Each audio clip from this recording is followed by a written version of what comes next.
Assalam TV, amani ya Waislamu.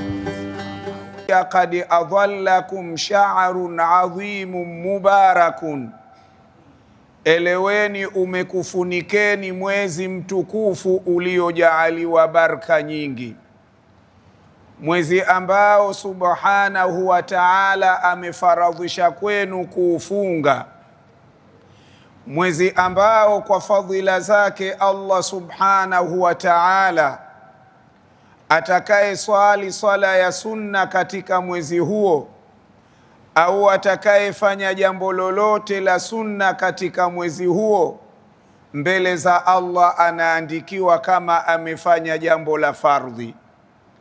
Ama yule atakaye tekelezwa jambo la fardhi ndani ya mwezi huo, mbele za Allah anaandikiwa kwa fardhi moja ametekeleza fardhi 70. Tumuombe Allah subhanahu wa ta'ala kwa unyenyekevu atuwafikishe kutekeleza mambo ya fardhi na sunna ndani ya huu mwezi mtukufu wa Ramadhani. Allahumma innaka afuwun karimun tuhibbul afwa fa'fu anna ya karim. Assalam TV, amani ya Waislamu.